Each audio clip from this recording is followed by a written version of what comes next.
It was beautiful outside. The sun was shining down, rays of sunlight seeping through the windows, a blue sky with no clouds in sight. The temperature outside was perfect, not too warm, not too cold. The bunnies and the squirrels played with each other, running around the fields and hiding in the bushes. Overall, the day was absolutely perfect. Well, to any other pony, I actually enjoyed the time when it was cold. It let me wear all sorts of nice clothing, sweaters, scarves, even some cute socks.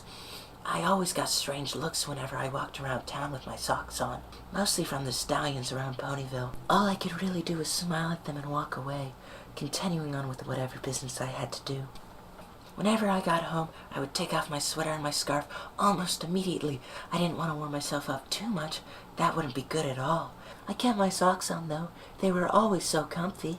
I always made sure to check on my little critter friends to make sure if they were all right. But none of them were sick and that. They were always well fed and everything.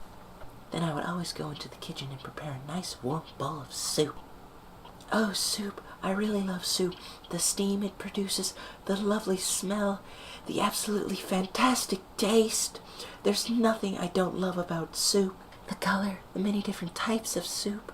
I really should stop before I get into too much detail, though I wouldn't mind talking more about it, but really, I'm sure no pony is interested in my love of soup. Anyways, just like any other day, I trotted happily into my kitchen, looking around at all the cabinets and eventually looking at my special pot I always used to prepare my soup. That pot and I had been through a lot together, and if you looked at it long enough, you could really tell. I had begun to prepare my soup, bringing up a stool so that I could watch it closely.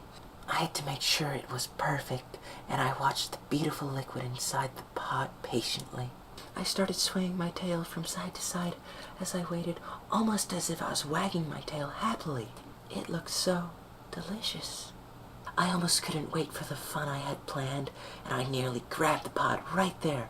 However, I knew that everything had to be absolutely perfect, so I sat almost perfectly still on the wooden stool. Before long, it was done, and I turned off the heat, placing the pot onto the counter and pulling a bowl from one of the cupboards. I didn't grab any silverware, because with what I had planned, I didn't need a spoon. My mane, my hooves, my tongue, and my mouth would suffice. I had prepared a single bowl of soup for myself, and I smiled as I looked down into it, seeing my own reflection. All I needed now was a little bit of privacy, and everything would be just fine. I carefully picked up the bowl and flew into the dining room, setting it gently on the large mahogany table. I looked around to my windows, making sure the windows were closed, and the blinds were as well. I checked around the cottage to see if any of the critters were still there, and upon finding none, I flew back into the kitchen. I picked up the large pot of soup, just in case I ran out of soup. I could always refill my bowl. I carried it into the dining room with me, setting it down next to my bowl. I stared into the bowl, smiling as I observed its contents. It was simple tomato soup, nothing more than a warm red sauce to the average observer, but I was able to see much more in the soup. I saw a very delicious, even somewhat attractive red liquid, one that I was very eager to enjoy as much as I could. Taking one last look around to make sure no pony or no critter could see me, I licked my lips and looked down towards the soup. I started with a simple dip of my mane into the liquid and shivered as I pulled my mane back out of it, lifting the soaked strands up to my mouth and licking them, sucking the lovely red juice out. I dipped my hoof into the bowl shortly afterwards, drenching it in the tomato soup. As I lifted it back up, I smiled at the few drops that fell from my hoof and licked my hoof as well. It tasted so wonderful, it's hard to describe. I don't think I have ever tasted a soup as good as that one. I placed my entire hoof into my mouth, drinking as much of the liquid as I possibly could. Once I tasted nothing from my hoof, I stared back down into the bowl, eager for what was to come next. I lowered my muzzle into the tomato soup and sat still for a few moments, enjoying the feeling of the soup around me. Oh, I wish I could just bathe in this. Sadly, I would never be able to prepare that much soup. My tongue had escaped my mouth, and I began to swirl it around, tasting the soup as my tongue passed gently through it. The warmth that surrounded my tongue, alongside the feeling of wetness that covered it as well, brought me great pleasure. I pulled my tongue back out of the bowl, watching small droplets of soup drip off my tongue and back into the bowl. I glanced over to the large pot sitting next to me, and I gave what I hoped was a seductive look before I leaned closer to it. I slid my tongue against the side of the pot and nearly burned it in the process. I didn't mind, though. It was a feeling I had gotten very used to, one I found very enjoyable. My only wish was that the soup could return the favor to me. Oh, that would be absolutely wonderful. The soup being able to crawl out of its bowl and drench me, licking my cheeks. Oh my, that would be the best thing ever. If such a thing wouldn't weird out so many ponies, I would probably ask Twilight about it. And hey, maybe she had some crazy interest too. I stopped licking the pot and redirected my attention to the small bowl that was sitting in front of me.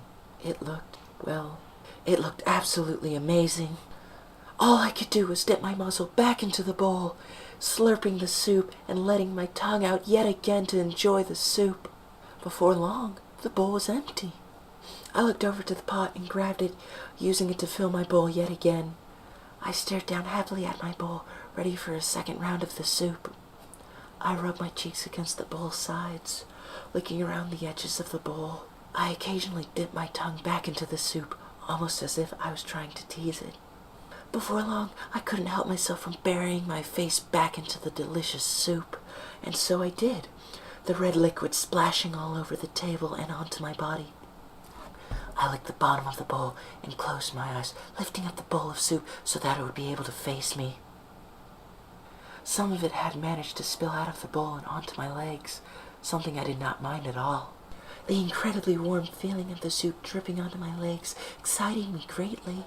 The heat from the soup was not enough to quite burn my legs, but just enough to bring immense pleasure to my body. Of course, in the middle of all this fun, I realized something. I had forgotten to lock my door, and as if by some stroke of absolutely great luck, the realization had come too late. I heard a knocking on the door. Subsequently, the sound of the door being forced open, I shifted my eyes off to the side, still holding onto my bowl, and stared in horror at who had forced themselves into my home. It was all 5 of my closest friends. Pinky, Twilight, Rainbow, Rarity, Applejack. They were all there to witness my rather questionable hobby. I could do nothing more than to stare at them as my tongue attempted to clean what little soup was left in the bowl, most of it having already spilled onto the floor in my body. Fluttershy! Twilight Sparkle, the lavender unicorn and one of my closest friends, was the first to speak up. No sound was made for the next half minute as I stared at them and them at me. What broke the silence was the blue Pegasus Rainbow Dash bursting into a fit of laughter and rolling around on the floor. Oh, Fluttershy, you never told us about any of this. Just what were you trying to do, darling?